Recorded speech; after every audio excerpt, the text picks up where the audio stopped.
Congressman Ron Paul, welcome to Phonoscope Television. We're very glad to have you with us. Thank you, Clymer. It's good to be with you today. You're obviously a candidate now for President of the United States. In some of the national polls, some of the so-called front-runners, such as Giuliani and Romney and so forth, are hovering somewhere around 20 and maybe up to 30%. You haven't been up in that category yet. And yet, after the first presidential debate in the MSNBC poll of the 85,000 people who witnessed that debate, 37% declared you as the winner of the debate. And in the second the poll following the second debate, 25% declared you the winner. So basically, what is it going to take? What kind of campaign are you going to have to run to get these numbers translated into the national polls so that you will be among the front runners? Of course, that's the real challenge, because a grassroots candidate doesn't have $100 million because we don't take money from the special interests. But I think the internet today offers an equalizer for candidates like myself, and we're doing quite well there. The media, the conventional media, has they've gotten a bit lazy, and a lot of times they don't do their homework to check out the candidates, but they do take information off the internet. So now that we're getting a lot of attention on the internet, the major sources, media sources, are now, calling, and we're getting more attention. And it'll take a lot of work. Of course, it's still early in the election cycle, so we have to see what happens. But I think our message is so powerful and so strong. I think it's going to prevail. I think that our numbers are going to continue to grow. And the truth is you have to show up in the polls. And of course, the only poll that really counts is the one when the election happens. Thank you. I noticed that among the Republican candidates for president, you're the only one who has been opposed to the United States presence in Iraq. Why have you taken that position, and do you think that you have been right all along? Well, yes, I've had that position from the very beginning. Policy was changed actually under the Clinton administration. There was a resolution that came up on the House floor in 1998. It was called the Iraq Liberation Act, and it called for regime change. So the neoconservatives had influence with Clinton as well as with the current administration.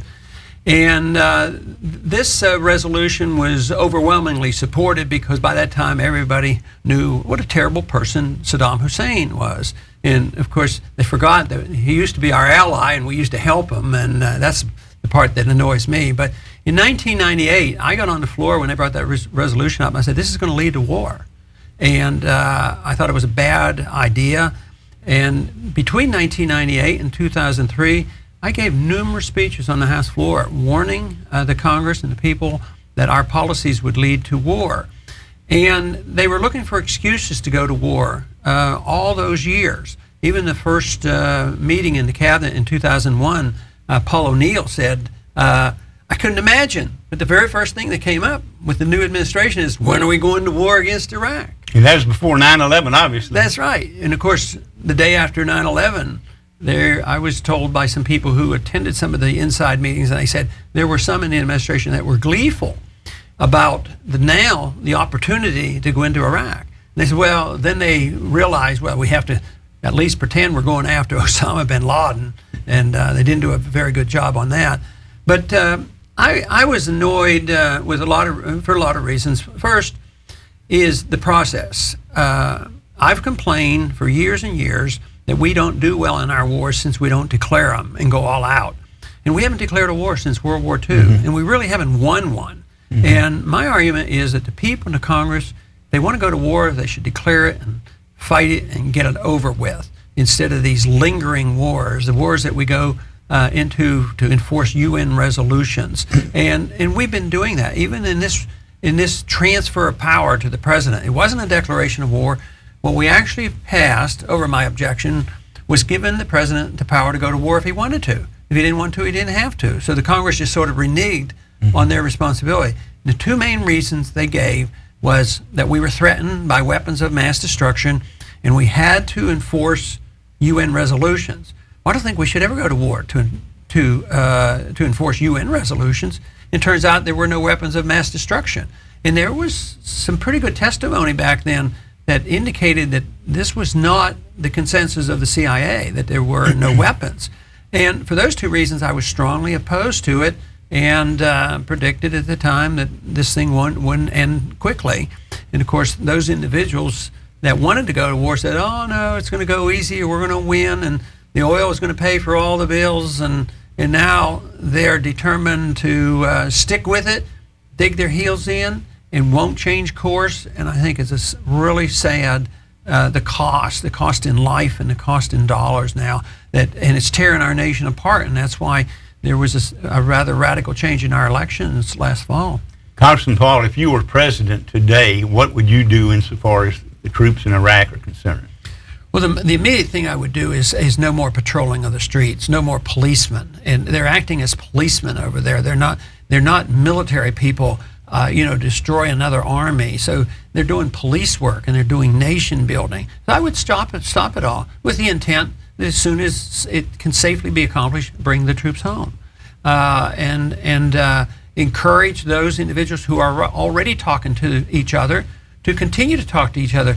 There's indication that there are some Shiites and some Sunnis who are talking to each other and are strong nationalists. They don't like us there, but they don't like the Iranians either, and they don't like the Al-Qaeda. So their natural tendency would be to throw out the Iranian influence and throw out the Al-Qaeda. They weren't there before we went in, but they want us out as well. And I think once they see that's our plan, that we're going to leave as quickly as possible, I think there will be a pause in the killing, and there'll be a lot of talking, and hopefully it will work smoothly. We don't know for sure, but we shouldn't listen to those who predicted, such smooth sailing if we went in. They say, oh, no problem, victory in a couple of months, and it's all going to be paid for. And now they're saying, well, they're predicting disaster if we leave. Well, they weren't right before, so why would we expect them to be right on these predictions? And besides, I've been asked, well, don't we have a moral responsibility to the mess that we've created to take care of it? And there's a little bit of truth to that, but the greater moral responsibility is to the American people. As a president or as a Congress, our responsibility is for the American people and for our soldiers to get them out of harm's way and not fight wars that we're not winning, and not being fighting wars under the United Nations. So the sooner we get out, the better. And I think there's every reason to believe some good things could come of it. There's the Arab League, which is very influential, but they're held in check because of our policies. And they've made overtures to Israel. So there's a lot of good things that could come from it. I'm really not overly pessimistic about it, but at the same time, I wouldn't predict, a perfect, peaceful solution to that within days. Vietnam, just think of how horrible the ending of Vietnam was. They're westernized. They're capitalists now, and we invest over there. And it didn't come because we invaded them. It came in spite of the fact that we invaded them. And now we act more like what the founders told us to: talk to people and trade with them and communicate with them, and don't get involved in their internal affairs.